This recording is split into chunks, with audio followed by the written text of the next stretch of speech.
பிறந்த நாள் வாழ்த்துக்கள். நட்பிற்கு முதல் வணக்கம். குடும்பத்தாருக்கும் வணக்கம்.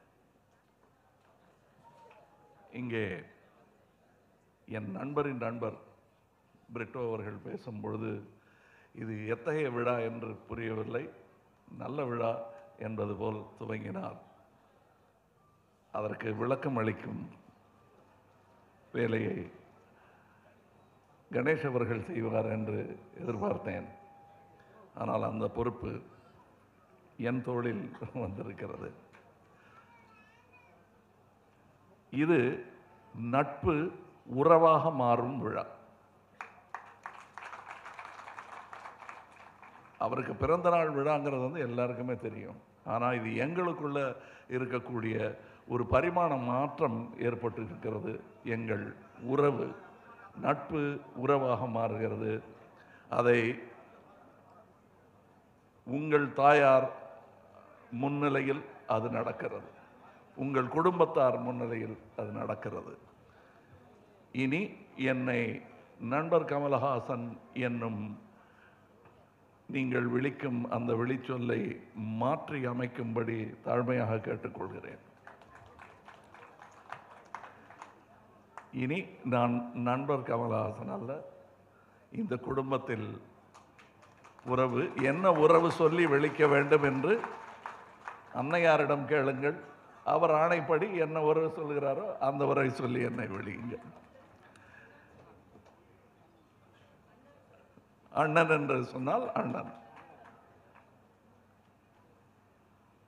என் அண்ணன் சொல்லலாம். ஏன்னா இவர் காலேஜில் படிச்சுக்கிட்டு இருந்த போது நான் இவர் அப்பா கூட ஆக்ட் பண்ணிக்கிட்டு இருந்தேன். அதை பற்றி சொல்லிகிட்டு இருந்தேன் நான். அவர் வந்து பெரிய பொறுப்புகள் கிடைத்து விட்ட நேரம் அது. அங்கே நாங்கள் ஒரு குறுகிய ஒரு லோவர் இன்கம் குரூப் ஃப்ளாட்டில் ஷூட்டிங். அங்கே லிஃப்ட் கிடையாது. 4வது மாடியோ 3வது மாடியோ ஷூட்டிங்.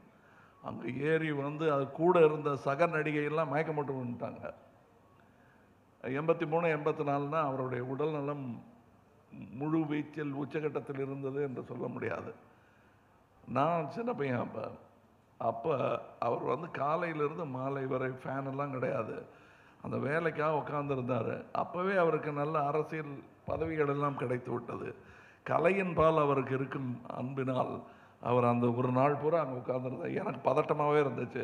ஏன்னா ஏற்கனவே ஒரு சக கலைஞர் மயக்கம் போட்டு விழுந்துட்டாங்க அந்த ஹீட்டு தாங்காமல். இப்படி உழைத்து அவர் பிறந்த இடம், வாழ்ந்த இடம், இதெல்லாம் உங்களுக்கு இதில் ஆடியோ வீடியோவில் காட்டினாங்க. அங்கிருந்து வந்து இதை இந்த 25 ஆண்டுகளுக்குள் செய்து முடிக்கும் இந்த சாதனையாளர் எனக்கு நண்பராக இருந்ததும் இன்று உறவாக மாறியதும் எனக்கு பெருமையை அளிக்கிறது.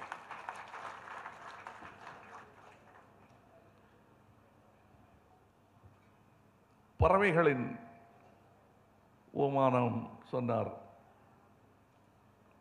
தம்பி.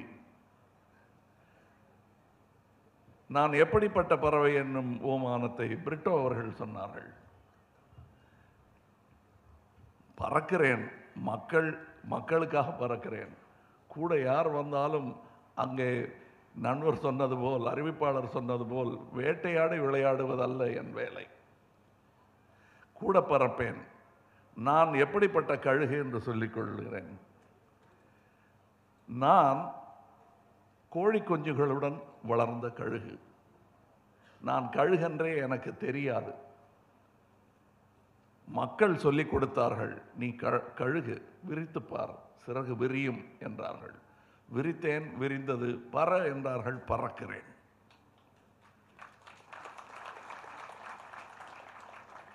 மக்களுக்காக பறக்கிறேன். என் கொடியும் சரி, நானும் சரி, பறப்பதும் மக்களுக்காகத்தான். என்னை கேட்டார்கள், யாருடன் கூட்டுறவு வைத்துக் கொள்வீர்கள் என்று டெல்லிக்கு சென்றிருந்த போது கேட்டார்கள். நான் சொன்னேன், தமிழ்நாட்டுக்கு நல்லது செய்பவர் யார் என்று விசாரித்துவிட்டு அவர்களுடன் கூட்டு சென்றேன். அப்போ யார் கூட வேணா சேருவீங்களேன்னாங்க. எங்கள் தமிழ் மரபணுவை மாற்ற முயற்சிக்கும் யாருடனும் சேர மாட்டேன். மரபணுன்னா என்ன சொல்கிறீங்கன்னா, எங்களுக்குன்னு ஒன்று இருக்குங்க, தனி quality, unique quality. Tamil has a unique DNA. Anyone tampering with it cannot be a partner to மக்கள் நீதி மையம். அவ்வளோதாங்க. இவ்வளோ தெளிவாக இருந்துட்டோன்னா பாக்கி வரப்போகிறதெல்லாம் நண்பர்களும் உறவுமாகத்தான் இருக்கும். இதை இங்கே சொல்லிக்கொள்வதில் நான் பெருமை கொள்கிறேன். ஏன்னா நடுவில் ஊடகங்கள் சில அதை திருத்தி சொல்லிட்டாங்க. திரித்துன்னு சொல்லலை, திருத்தியே சொல்லிட்டாங்க. அதை சரி செய்ய வேண்டிய கடமை எனக்கு இருக்கிறது. இதுதான் என் பொறுப்பு. நான் அரசியலுக்கு வந்த காரணமே ஆற்றாமையினால் அல்ல, ஆற்ற முடியும், அதை ஏன் செய்யாமல் இருக்கிறேன் என்ற குற்ற உணர்வினால் வந்தவன் நான். என்னுடைய ஆதங்கமெல்லாம் இதை நான் ஒரு 30 வருடத்திற்கு முன்னால் செய்திருக்கலாம். ஒன்றுமில்லை, தம்பி கணேஷ் அவர்கள் பள்ளி ஆரம்பித்த அந்த காலகட்டத்தில் நான் வந்திருக்கலாம். எனக்கும் 25 வயதாயிருக்கும் அரசியலில். ஆனால் இன்று 8 மாத குழந்தையாக நின்று கொண்டிருக்கிறேன். ஆனால் குழந்தையை ரொம்ப சிறுபிள்ளை என்று இடை போட்டு விடாதீர்கள். இது தமிழ் மக்களுக்காக நான் செய்ய வேண்டிய கடமை. எஞ்சிய வாழ்நாள் என்று ஏதோ இருக்கிறது, கொஞ்சத்தை தூக்கி கொடுக்குறீங்களே, என்னன்னு தவறுதான், மன்னித்து கொள்ளுங்கள். ஆனால் எஞ்சியதெல்லாம் மக்களுக்காகத்தான். ஏன்னா இவருக்கு ஞாபகம் இருக்கும், இவருக்கு ரொம்ப வேண்டியவர் ஜேபிஆர் அவர்கள். அவர் ஒரு விழாவில் சொல்லிட்டு இருக்கும்போது, எல்லாரும் ஒரு வழியாக தான் வரோம் உலகத்துக்குள்ள, வெளியே எப்படி போகிறோம் அப்படிங்கிறத பார்க்கணும். ரொம்ப எளிமையாக சொன்னார் அந்த விழாவில். எனக்கு ஏதோ பட்டம் கொடுத்தாங்க அந்த விழாவில். அவர் பேசும்போது சொன்னார், நீங்கள் இருந்தீங்களாங்க? இன்னைக்கு இருந்தீங்களா? இல்லை.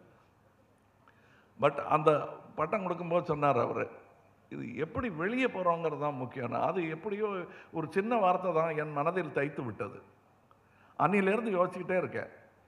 இப்போ என்னை வழி அனுப்பி வைக்க போகும் தமிழகம் வேறு தமிழமாக இருக்க வேண்டும் என்பதுதான் என்னுடைய ஆசை. இன்று இருக்கும் தமிழகம் போதாது, பத்தாது. இந்த நிலையில் 40 வருடம் முன்னால் இருந்திருக்க வேண்டும் தமிழகம். அதை மாற்ற வேண்டும். அதை மாற்றும் ஆளுமையும் வல்லமையும் இளைஞர் சமுதாயத்திடம் இருக்கிறது என்று நான் திண்ணமாக நம்புகிறேன். எண்ணிக்கையை கேட்டால் பிரிட்டோ அவர்கள் சொல்வார்கள், இனி வரும் அரசியலை மாற்றப்போகும் கூட்டம் அந்த கூட்டமாகத்தான் இருக்கும். அவர்களுடன் நான் அடிக்கடி பேசிக்கொண்டிருக்கிறேன். அந்த பேச்சு இனியும் தொடரும். அதற்கு ஏதுவாக இவரை நான் உறவாக்கி கொண்டேன் என்று நினைத்து விட வேண்டாம். இது ரொம்ப நாளாக நட்பாக இருந்தது, இன்று உறவாக மாறி இருக்கிறது. இது இனியும் தொடரும். அவர் சொன்ன ஆசைகள், அவருடைய ஆசையும் என்னன்னா, தமிழகம் சிறக்க வேண்டும், கல்வி சிறக்க வேண்டும் என்ற அந்த நோக்கில் தான் சொல்லுகிறார். அதற்கு என்னால் ஆன ஆவண எல்லாம் நான் செய்து காண்பிக்க வேண்டியது என்னுடைய கடமை. இங்கே குடும்பத்தில் ஒருவனாய் என்னை சேர்த்து கொண்டு எனது அன்னையுடன் இங்கே அமரச் செய்து எனது அன்னையாக அவரை நான் மதிக்கிறேன். காரணம், என்னுடைய பெருமைகளை எல்லாம் இப்படி அமர்ந்து சந்தோஷமாக பார்க்க எனக்கு வாய்ப்பு கிடைக்கவில்லை. சின்ன சின்ன பெருமைகள் தான். பட் அதை நான் வருவானா வரமாட்டானா, ஜெயிப்பானா ஜெயிக்க மாட்டானா அப்படிங்கிற பதட்டத்திலேயே எங்கள் அம்மா போயிட்டாங்க. ஸோ வெற்றியாளர்களின் தாய்மார்கள் அங்கே அமர்ந்து கொண்டு அந்த வெற்றியை ரசிக்கும் பொழுது பொறாமையை விட எனக்கு ஒரு விதமான சந்தோஷமே தோன்றும். ஏன்னா அது என் கதை, இந்த கதை எவ்வளோ அழகாக இருக்குது பாருங்க அப்படின்னு இதை பார்த்து ரசித்து கொண்டிருக்கிறேன் நான். அப்படி ரசிக்க வந்த ரசிகனாகவும் என்னை நீங்கள் ஏற்றுக்கொள்ளலாம் இந்த குடும்பத்தில். நன்றி. அதில் 3ஆம் தலைமுறை குடும்பத்தில் இருந்த 3ஆம் தலைமுறை என் மடியில் அமர்ந்து கொண்டிருந்தார். இப்போ பார்த்தீங்க நீங்கள். ஸோ இந்த சந்தோஷம் கிடைப்பது அரிது. இந்த அரிய வாய்ப்பை நழுவ விடக்கூடாது என்பதற்காக இங்கே வந்தேன். வரும்போது நண்பர் மகேந்திரன் அவர்கள் கேட்டார்கள், பரிசு பொன்னாடை, எங்கள் விழாக்கள்லாம் பொன்னாடை கிடையாது, அதை தவிர்த்து விட்டோம். மாலைகள் கிடையாது, தவிர்த்து விட்டோம். ஆனால் இவருடைய ஒரு பத்திரிகையில் ஒரு அடித்து அழைப்புதழில் நாங்கள் பார்த்தபோது என் தகப்பனாரின் ஞாபகம் வந்தது. காலகாலமாக அவர்கள் தயவு செய்து பரிசு கொண்டு வராதீர்கள் என்று எழுதியிருப்பார்கள். அப்படி சொல்பவர்களின் அடிநாதம் என்ன என்பதை நான் உணர்கிறேன். அதனால்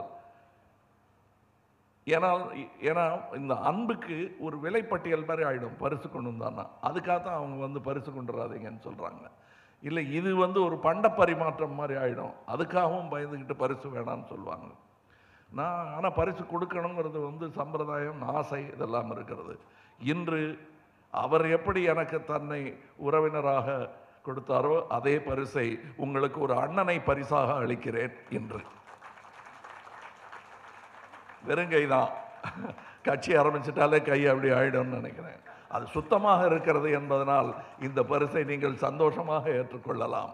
இப்படி ஒரு அண்ணன் இருக்கிறான் என்று சொன்னால் அது பெருமையாகத்தான் இருக்க வேண்டும் என்ற நிலையில் என்னுடைய நடத்தையும் இருக்கும் என்பதை உறுதி செய்து கொண்டு பல்லாண்டு வாழ்க என்று தம்பியை வாழ்த்தி விடைபெறுகிறேன். வணக்கம்.